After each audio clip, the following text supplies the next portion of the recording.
let's shift our focus, ladies and gentlemen. Let's talk about Gyanvapi, the Gyanvapi Mosque. And let me read out the latest that I'm picking up on the internet here.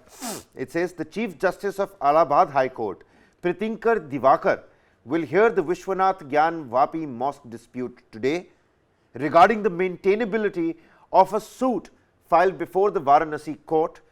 This according to the news wires essentially. So, what's happening is that Allahabad High Court is going to today under the, well, the Chief Justice Pritinker Diwakar is going to be presiding on the bench. It's going to hear the Kashi Vishwanath-Gyanvapi Mosque dispute. It is regarding the maintainability of a suit that was filed before a Varanasi court. Another bench of Justice Prakash Padya had earlier reserved its verdict in the case and fixed August 28 for the delivery of the judgment. The pleas include a challenge to the maintainability of a suit filed before a Varanasi court.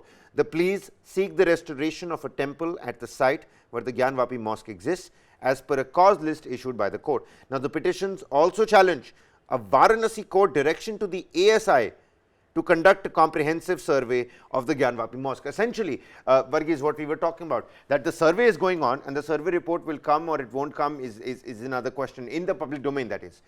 But this batch of petitions, some 18, 19 petitions that were doing the rounds all across Varanasi, various lower courts in and across Varanasi. 28th August was the date that was set for the judgment on all these, the maintainability of the plea in the court. Every that time particular verdict is going to come out. Legally very confusing kind of a situation. Because absolutely. At the moment, what we understand is that the court said that it's not going to interfere with the Varanasi court's order. Then you're talking about whether this can be maintained at the very court where it is being heard, and then what will the going by how the court will do. Of course, it will be listening to both the arguments and then take a decision on it. But the fact remains is that right now the survey has been carried out, and at the same time, there are some petitioners who are trying to break away and have out-of-court settlement also at the same time, and the bunch of petitions, as you rightly pointed out, is only complicating the factor. So, now we have this maintainability issue also coming in place. So,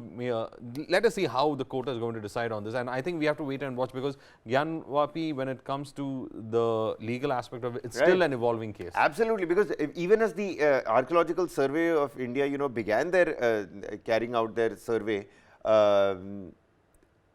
it was stopped. The Muslim side was quick to move the Supreme Court. The Supreme Court said, well, let's hold on. There was a 4-day impasse. Then the Allahabad High Court said, okay, finally you can go and carry on. The Wazu Khana, the ablution area, was not touched. The ASI said that, without excavating, without using their chisels and going behind the walls or something, that survey that they're doing, this comprehensive scientific survey, is not possible. The other question that people are talking about, why do you need a comprehensive scientific survey when you have the Places of Worship Act from 1991? Why do you want to carry out this comprehensive survey? What are you trying to prove with this comprehensive survey? Once it's in the public domain, what is going to happen? Many people are already saying that once the survey is complete, the masjid is going to fall, the mosque is going to fall, and a temple is going to be built. But on the other hand, already you've got a bunch of petitions that are now finally, they're again in the court today under the Chief Justice of Allahabad. So, it's going to be a major ruling that's going to come out, be it an observation, be it a verdict. Count on News 9 to bring you all the latest on this development, ladies and gentlemen.